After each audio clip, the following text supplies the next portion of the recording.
الحب والتعلق.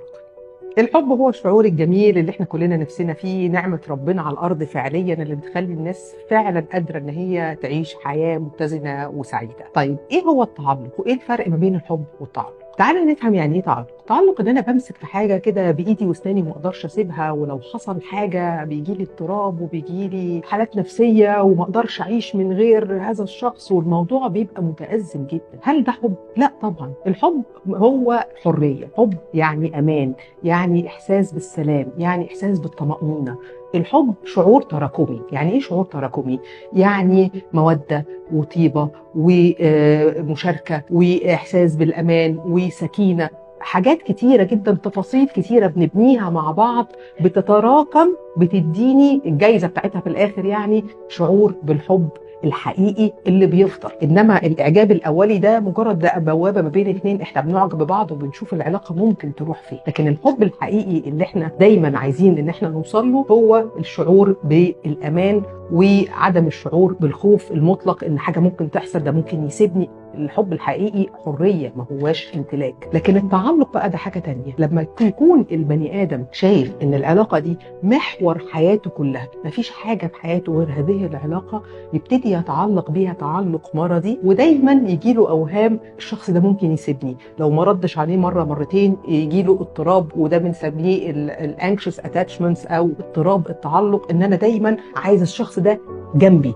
بيرد عليا، يديني تاكيد ان انا كويس، ان انا موجود في حياته، انه عمره ما هيسيبني. دي مش مشاعر طبيعية، دي مشاعر ممكن جدا بتأذي صاحبها وبتعمل ضغط كبير جدا على الطرف الآخر، فالطرف الآخر مطالب منه إن على طول يطمن الطرف الأولاني. فالعلاقة هنا بتبقى علاقة اعتمادية، دي مش علاقة سوية ومش علاقة حب. الحب زي ما قلنا الاثنين بيقدروا يشاركوا مشاعر فيها حب وفيها حرية. طيب في نوع تاني من التعلق اللي هو التعلق التجنبي أو الافويدنج اتاتشمنت، إن أنا خايف ان الشخص ده يسيبني، فبالتالي ابتدي اتجنبه، ابتدي اتجنب كل المشاعر، ابتدي اتجنب كل الفرص في الدخول في علاقات عشان خايف ان انا اتوجع والشخص ده برضو يسيبني. ففكره التعلق في حد ذاتها بتبقى نابعه من احساس بعدم الامان عند الشخص. ممكن جدا تكون صدمات في مرحله الطفوله، ممكن جدا تكون عدم تخطي لحادث فقد او الم هو وقع فيه، عدم مواجهته لمشاعره، فبينتج عنه فكره التعلق. اول ما يلاقي شخص قدامه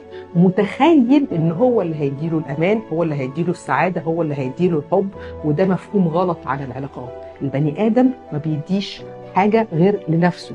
اقدر اشارك مشاعري مع الاخرين، لكن تبقى انت اللي مسؤول عن سعادتي، انت المسؤول عن الامان بتاعي، انت المسؤول اللي تخليني شخص كويس. ساعتها اللخبطه بتحصل وبفضل متعلق فيك بالمنظر ده، ولو اي احداث خارج نطاق تحكمي حصلت انا بيجيلي اضطراب، واضطراب مرضي يعلقني بالشخص ده. وممكن جدا احداث قدريه، الشخص توفى، البني ادم ده ينهار وما يقدرش حتى يتجاوز فكرة الفقد أو الوفاة. فدايما نعرف الفرق ما بين الحب الحقيقي زي ما قلنا اللي احنا بنشتغل عليه على طول في مجهود لتواصل ما بيني وبين الطرف الآخر علشان أخلي العلاقة دي سوية، وما بين التعلق المرضي اللي دايما للأسف بيخلي العلاقة تنتهي وتنتهي بنهاية مأساوية.